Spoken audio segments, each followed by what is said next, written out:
Thank you very much for being here.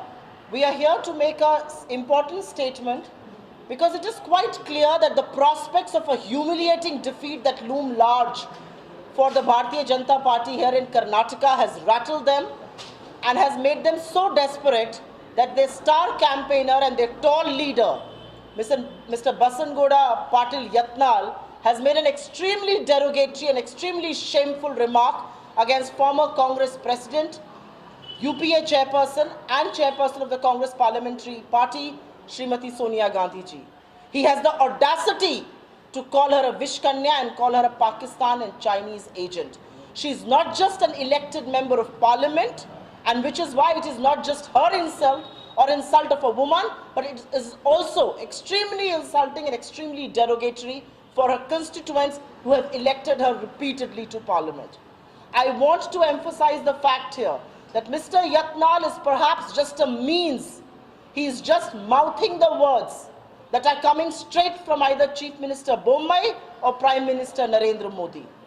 And the reality is that Mrs. Gandhi has been attacked personally on multiple counts by the Prime Minister himself, who called her a Jersey cow, who called her a Congress ki vidwa. But who is Mrs. Gandhi? Srimati Sonia Gandhi ji is an elected member of parliament. She is a former Congress president. She is the chairperson of the Congress Parliamentary Party. But more than all of that, Srimati Sonia Gandhi ji is someone in whose arms Indira ji breathed her last. When she was shot at with 32 bullets and she was bleeding, she breathed her last in Sonia ji's arms. Sonia ji is the widow of former Prime Minister Rajiv Gandhi, a man who made the supreme sacrifice for this country, a martyr's widow, and this is what they say about her.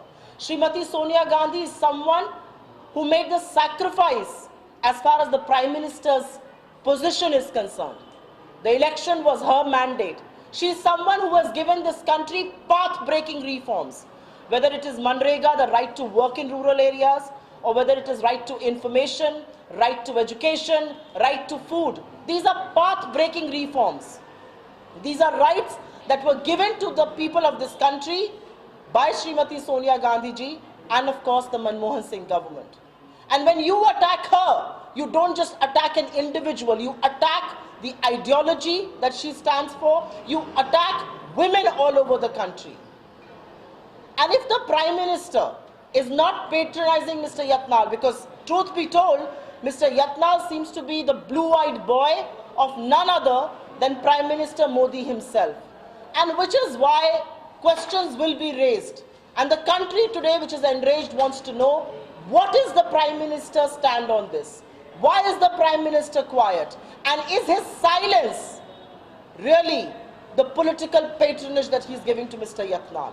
I think these are questions that loom large, and without wasting any time, if he does believe in Nari Shakti like he says, he needs to apologize to this country.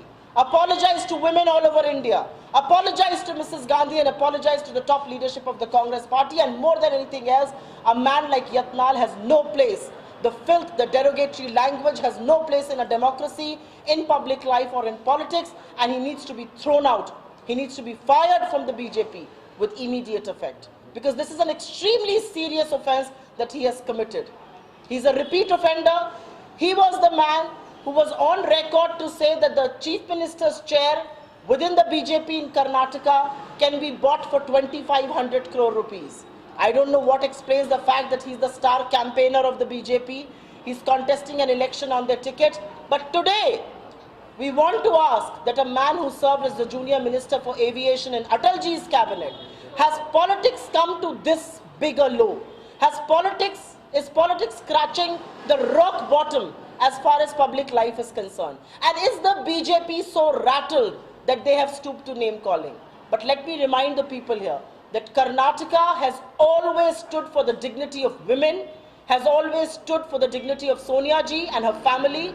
Please remember, it was Chikmagalur that elected Indira ji back to house. It was Bellary that bestowed its faith within and upon Sonia Gandhi ji. And it is once again Karnataka that will settle scores with an arrogant, defiled BJP government here. But I think questions need to be raised on the propriety and on the silence of the Prime Minister and the Chief Minister.